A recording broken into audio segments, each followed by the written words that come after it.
আল্লাহর পয়গম্বর সাল্লাল্লাহু আলাইহি ওয়াসাল্লাম বলেন, কিয়ামতের ময়দানে মানুষ আল্লাহ তাআলার দরবারে কোনো কথা বলতে পারবে না। আল্লাহ রাব্বুল আলামিন জিহ্বাকে এরকম ভাবে সিল মেরে দিবেন, জিহ্বা কোনো প্রকার কথা বলতে পারবে না, মুখ কোনো প্রকার কথা বলতে পারবে না। আল্লাহ রাব্বুল আলামিন প্রত্যেকটা মানুষের জন্য 8টা রাজকীয় সাক্ষীর ব্যবস্থা করবেন। কয়টা রাজকীয় সাক্ষী ভাই? 8টা রাজকীয় সাক্ষী। হাসরের ময়দানে আল্লাহ রাব্বুল আলামিন এই 8টা রাজকীয় সাক্ষীকে উপস্থিত করে তাদের থেকে বান্দাদের ব্যাপারে এরকম ভাবে সাক্ষী নেবেন। আল্লাহু আকবার। 1 নাম্বার সাক্ষী হচ্ছে এই জমিন। আল্লাহ রাব্বুল আলামিন সেই দিন আমার জবানকে জিজ্ঞাসা করবেন না, আল্লাহ তাআলা ওই দিন এই জমিনকে জিজ্ঞাসা করবে, ওরে আমার জমিন, তোমার ভিতরে আমার এই বান্দা কি কি করেছে তুমি একটু এর ফিরিস্তিটা বলে দাও। জমিন তখন বলবে, ও আল্লাহ, তোমার এই বান্দা অমুক জায়গায় এরকম ভাবে অমুকের কাছ থেকে ঘুষ খেয়েছে, অমুক জায়গায় সুদের টাকা নিয়েছে। ও আল্লাহ, শুধু তাই নয়, অন্ধকার রজনীতে তোমার এই বান্দা অমুককে এরকম ভাবে নির্দোষ ভাবে এরকম ভাবে খুন করেছে, হত্যা করেছে। ও আল্লাহ, তোমার এই বান্দায় অমুক জায়গায় অমুক স্থানে অমুক মেয়ের সাথে জিনা করেছে। ও আল্লাহ, শুধু তাই নয়, অমুক জায়গায় তোমার এই বান্দা তোমার সাথে নাফরমানি করেছে। আল্লাহ রাব্বুল আলামিন এইবার জমিনকে বলবেন, ও জমিন, ঠিক আছে, তোমার সাক্ষী আমি মেনে নিলাম, তুমি এখন চুপ করে থাকো। এরপর আল্লাহ রাব্বুল আলামিন আমার 2 হাতকে বলবেন, 2 নাম্বার রাজকীয় সাক্ষী হচ্ছে আমার 2 হাত। আল্লাহ তাআলা আমার 2 হাতকে বলবেন, ও হাত, তুমি বলে দাও তোমার মাধ্যমে আমার এই বান্দা কি কি করেছে। তখন আমার হাত দিয়ে আমি যা কিছু করেছি সব কিছু গড়গড় করে আল্লাহ তাআলাকে সাক্ষী দিয়ে দিবে। 3 নাম্বার রাজকীয় সাক্ষী হচ্ছে আমার 2 পা। ওই দিন আল্লাহ রাব্বুল আলামিন আমার 2 পাকে বলবেন, ও পা, তুমি বলো আমার এই বান্দা তোমাকে কোন কোন কাজে ব্যয় করেছে, তোমার উপর ভর করে কোন কোন জায়গায় গিয়েছে বলো। তখন এই পা বলবে, ও আল্লাহ, তোমার এই বান্দা আমাকে ব্যবহার করে অমুক যাত্রা পালায় গিয়েছে, আমাকে ব্যবহার করে অমুক গানের আড্ডায় গিয়েছে, আমাকে ব্যবহার করে সিনেমা দেখতে গিয়েছে। ও আল্লাহ, আমাকে ব্যবহার করে এই তোমার নাফরমানির কাজগুলো করেছে। এইবার আল্লাহ রাব্বুল আলামিন 4 নাম্বার রাজ সাক্ষী আমার 2 কানকে বলবেন, এই কান, বলো আমার বান্দা তোমার দ্বারা কি কি গুনাহ করেছে। তখন আমার এই 2 কান বলবে, ও আল্লাহ, তোমার এই বান্দা আমার দ্বারা কখনো কোরআনের তেলাওয়াত শুনেনি, তোমার এই বান্দা আমার দ্বারা কোনো হাদিসের কথা শুনেনি। ও আল্লাহ, কোনো উলামায়ে কেরামের কথা শুনেনি। উলামায়ে কেরামের কথা শোনা মাত্রই সে তার কানকে এরকম ভাবে বন্ধ করে দিয়েছিল আর মনে মনে বিরক্তি ভাব প্রকাশ করেছিল। ও আল্লাহ, তোমার এই বান্দা আমার দ্বারা গুনার কাজে শুনেছে, গুনার কথাগুলো শুনেছে। ও আল্লাহ, তোমার এই বান্দা আমার দ্বারা এরকম ভাবে গানের আওয়াজ শুনেছে গো মাবুদ। আজকে মাহফিল হওয়ার কথা ছিল অমুক জায়গায়, আল্লাহ, তোমার এই বান্দা আমাকে দিয়ে তোমার ওই মাহফিলের তোমার ওই বরত্বের কথাগুলো শুনি। তোমার বান্দা শুধু যাত্রা প্যান্ডেলে গিয়ে শুধু নর্তকীদের কণ্ঠে সেই নোংরা গান আর নোংরা নৃত্যগুলোর আওয়াজ শুনেছিল। মুসলমান ভাইরা রে আমার, এইবার 5 নাম্বার রাজকীয় সাক্ষী আল্লাহ রাব্বুল আলামিন 2 চোখকে বানাবেন। আল্লাহ রাব্বুল আলামিন 2 চোখকে বলবেন, ও চোখ, বলো তোমার দ্বারা আমার এই বান্দা কি কি গুনাহ করেছে। তখন এই চোখ বলবে, ও আল্লাহ, তোমার এই বান্দা আমার দ্বারা কখনো ভালো কোনো জিনিসের দিকে তাকায়নি, শুধু বেগানা মহিলাদের দিকে তাকাইছে, যাদের দিকে তাকানো গুনাহ হারাম বলে এমন মহিলাদের দিকে সবসময় ফেলফেল করে তাকিয়েছিল। ও আল্লাহ, আমার দ্বারা কখনো সে কোনো ভালো কাজের দিকে নজর দেয়নি, আমার দ্বারা শুধু সে গুনার কাজে নজর দিয়েছে। বলেন নাউযুবিল্লাহ। মুসলমান ভাইরা রে আমার, এরপর আল্লাহ রাব্বুল আলামিন 6 নাম্বার রাজকীয় সাক্ষী হিসাবে এই চামড়াকে পেশ করবেন। আল্লাহ রাব্বুল আলামিন এই চামড়াকে বলবেন, ও চামড়া, বলো তোমার দ্বারা আমার এই বান্দা কি কি করেছে। তখন এই চামড়ার মাধ্যমে যত গুনাহ করেছি সব গুনার কথা চামড়া গড়গড় করে আল্লাহ তাআলার সামনে বলে দিবে। 7 নাম্বার রাজকীয় সাক্ষী হচ্ছে আমল নামা, আল্লাহ রাব্বুল আলামিন সেদিন আমল নামাকে সামনে বের করে বলবেন, ও আমার বান্দা, আজকে তোমার থেকে কোনো কথা গ্রহণ করা হবে না, তোমার জন্য আজকে আমল নামা এরকম ভাবে যথেষ্ট। আমল নামা তুমি আমাকে দেখিয়ে দাও, আমার এই বান্দার মধ্যে কয়টা নেকের কাজ আছে আর কয়টা গুনার কাজ আছে। ওই দিন আমল নামা সবার সামনে ওপেন হয়ে আমার নেকি এবং বদি সব কিছু উজাড় করে দিবে। অষ্টম নাম্বার রাজকীয় সাক্ষী হচ্ছে আমার কিরামান কাতিবিন। আমার কাঁধে যে দুই ফেরেশতা রয়েছেন কিরামান কাতিবিন, আমি ভালো করলেও ওই কিরামান কাতিবিন লেখেন, আমি গুনাহ করলেও ওই কিরামান কাতিবিন লেখেন।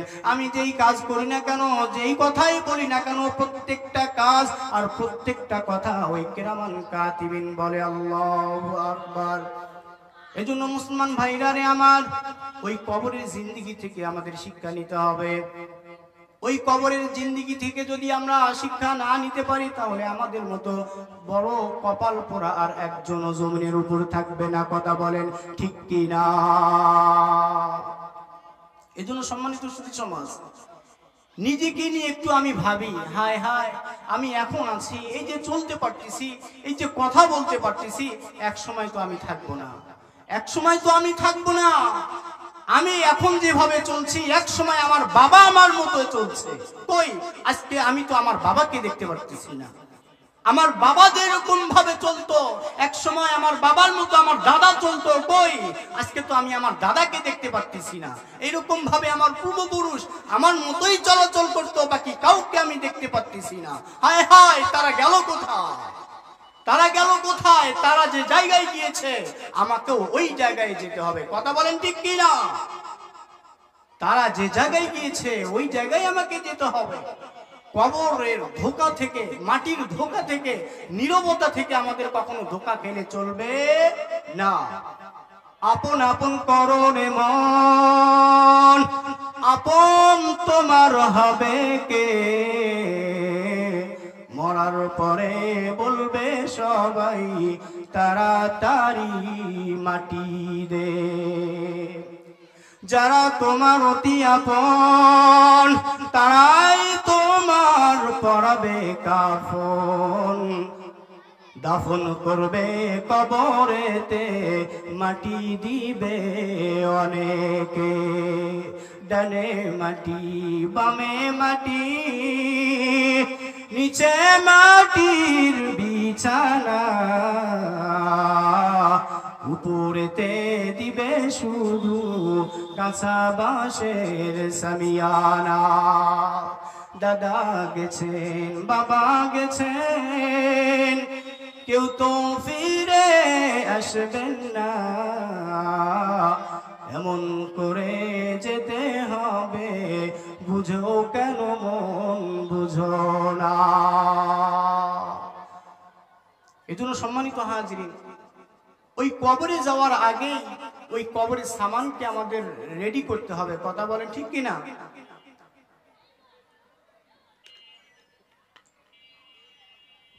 আল্লাহর পয়গম্বর সাল্লাল্লাহু আলাইহি ওয়াসাল্লাম বলেন, প্রতিদিন কবর মানুষকে অনুরোধের সাথে, অত্যন্ত বিনয়ের সাথে বারবার এই আওয়াজগুলো, এই আহ্বানগুলো করতে থাকে। এক নাম্বার, কবর বলে, ও আল্লাহর বান্দা বনি আদম, শুনে নাও, শুনে নাও, আনা বাইতুল ওয়াহদা, আমি বড় একাকিত্বের ঘর, নির্জনতার ঘর।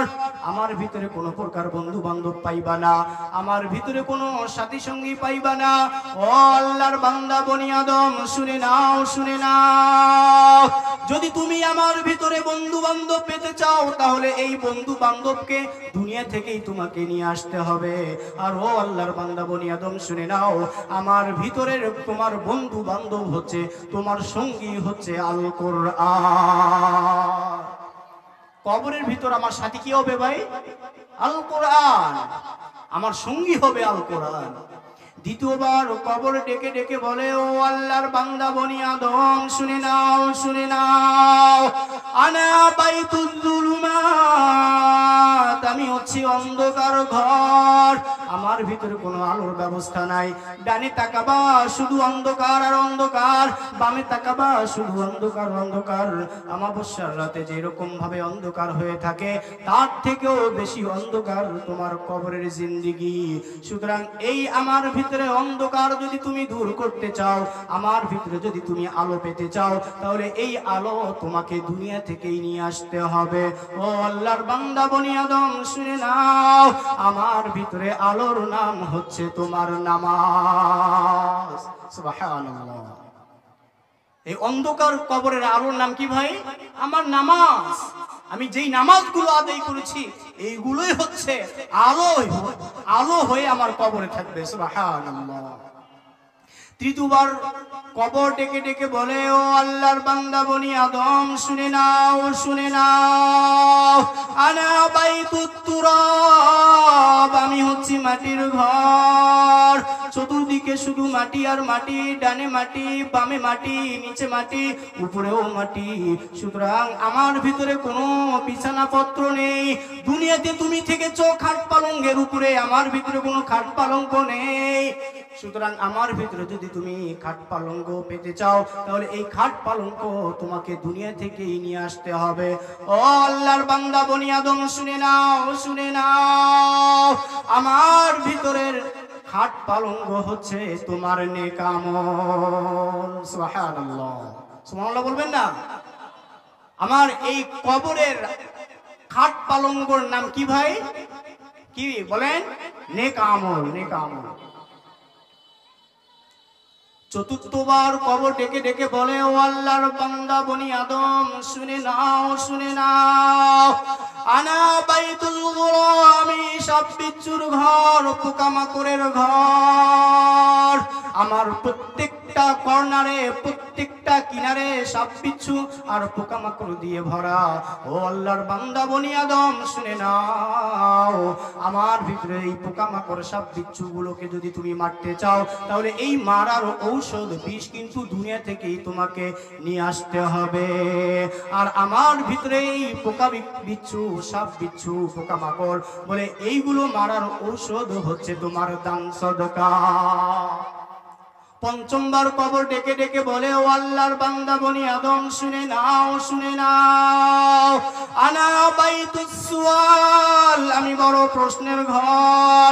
আমার ভিতরে তোমাকে নামাতে দেরি হবে, বাকি চতুর্দিক থেকে প্রশ্ন করতে দেরি হবে না। সুতরাং আমার এই প্রশ্নগুলোর উত্তর তোমাকে দুনিয়া থেকেই শিখে আসতে হবে।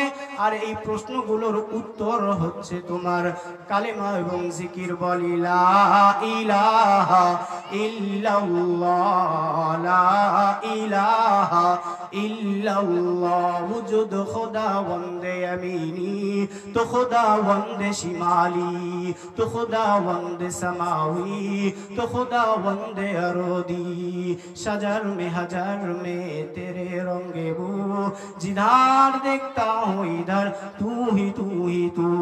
ला इलाहा इल्लल्लाह, ला इलाहा इल्लल्लाह, ला इलाहा इल्लल्लाह, ला इलाहा इल्लल्लाह, ला इलाहा इल्लल्लाह, मुहम्मदुर রাসূলুল্লাহ। এজন্য সম্মানিত হাজিরিন, এই কবরের সামান আমাকে রেডি করতে হবে। এই মৃত্যু থেকে আমরা কেউ রেহাই পাবো না। মৃত্যু নামক যন্ত্র আমাকে অবশ্যই গ্রাস করবে। হযরত সুলাইমান আলাইহিস সালাতু ওয়াস সালাম, আমরা সকলেই জানি হযরত সুলাইমান আলাইহিস সালাতু ওয়াস সালাম আল্লাহ রাব্বুল আলামিনের একজন জলিলুল কদর পয়গম্বর। এই হযরত সুলাইমান আলাইহিস সালাতু ওয়াস সালামকে আল্লাহ রাব্বুল আলামিন এমন যোগ্যতা দান করেছিলেন, বাতাসকে তার অধীনে করে দিয়েছিলেন। দুনিয়ার প্রত্যেকটা পশু পাখি ভাষা বোঝার মতো তৌফিক আল্লাহ তাআলা তাকে দান করেছিলেন। এই হযরত সুলাইমান আলাইহিস সালাতু ওয়াস সালাম মাঝে মধ্যে জিন জাতি, মানুষ এবং ফেরেশতা কুলকে নিয়ে এরকম ভাবে মিটিং করতেন, বৈঠক করতেন, বিভিন্ন পরামর্শ করতেন। তো এক সময় হযরত সুলাইমান আলাইহিস সালাতু ওয়াস সালাম মানুষ, জিন এবং ফেরেশতাদেরকে নিয়ে বৈঠক শুরু করে দিয়েছেন। এমন সময় তার পাশে এক উজির তাকে বলতেছেন, ও আল্লাহর পয়গম্বর সুলাইমান, আপনার পাশে যে লোকটা বসা আছে উনি কে? হযরত সুলাইমান আলাইহিস সালাতু ওয়াস সালাম বললেন যে ইনি হচ্ছে মালাকুল মউত হযরত আজরাইল আলাইহিস সালাতু ওয়াস সালাম। এটা শোনার পরে উজির বড় ভয় পেয়ে হযরত সুলাইমান আলাইহিস সালাতু ওয়াস সালামকে বলতেছেন, ও আল্লাহর পয়গম্বর সুলাইমান, এই আজরাইল আমার দিকে বড় বড় চোখ করে এরকম ভাবে তাকিয়ে আছে, সে এমন ভাবে আমার দিকে তাকিয়ে আছে মনে হয় এখনই সে আমাকে গ্রাস করবে। সুতরাং ও আল্লাহর পয়গম্বর সুলাইমান, আমি আপনাকে অনুরোধের সাথে বলছি, যেহেতু বাতাস আপনার তাবে, বাতাস আপনার অনুগামী, আপনি বাতাসকে নির্দেশ দেন সে যেন আমাকে নিয়ে হিন্দুস্তানের অমুক জায়গায় এরকম ভাবে রেখে আসে, যাতে করে আমি আজরাইল থেকে দূরে থাকতে পারি, আজরাইল আমাকে না দেখতে পারে। হযরত সুলাইমান আলাইহিস সালাতু ওয়াস সালাম তার উজিরের কথা শুনে সাথে সাথেই বাতাসকে নির্দেশ দিলেন, হে বাতাস, তুমি আর দেরি করিও না, তুমি এখনই আমার উজিরকে নিয়ে হিন্দুস্তানের অমুক জায়গায় রেখে আসো। এদিকে দেখা গেল হঠাৎ করে হযরত আজরাইল আলাইহিস সালাতু ওয়াস সালাম উধাও। একটু পরে যখন আজরাইল আলাইহিস সালাতু ওয়াস সালাম আসলেন, সুলাইমান আলাইহিস সালাতু ওয়াস সালাম আজরাইল আলাইহিস সালাতু ওয়াস সালামকে বলতেছেন, ভাই আজরাইল, তুমি কিছুক্ষণ আগে ছিলে না, হঠাৎ করে কোথায় গিয়েছিলা, আবার এখন হঠাৎ করে কই থেকে আসলা? আজরাইল আলাইহিস সালাতু ওয়াস সালাম বলতেছেন, ও আল্লাহর পয়গম্বর সুলাইমান, আমি যখন আপনার এই মিটিং এ আসি, আসার সময় দেখলাম, আসার পর দেখলাম আপনার ওই উজির, যে উজিরের ব্যাপারে আল্লাহ রাব্বুল আলামিন আমাকে নির্দেশ দিয়েছেন যে তাকে যেন হিন্দুস্তানের অমুক জায়গায় এরকম ভাবে তার জান কবজ করি, কিন্তু এখানে আসার পর দেখলাম সে আপনার পাশে বসে আছে। এজন্য আমি বড় আশ্চর্য হয়ে গেলাম, তার দিকে বড় বড় চোখ করে তাকিয়েছিলাম। তো যাই হোক, আল্লাহ তাআলা যেহেতু আমাকে নির্দেশ দিয়েছেন, নির্দিষ্ট সময়ে আমি ওই জায়গায় গেলাম। যখন আমি নির্দিষ্ট সময়ে ওই জায়গায় গেলাম, যাওয়ার পর দেখি আল্লাহু আকবার, আমি পৌঁছা মাত্রই বাতাস আপনার উজিরকে নিয়ে ওই জায়গায় উপস্থিত হয়ে গেল। সুবহানাল্লাহ। আমি সাথে সাথে আপনার উজিরের জানকে কবজ করে নিয়ে আবার আপনার কাছে ফিরে এলাম। আল্লাহু আকবার।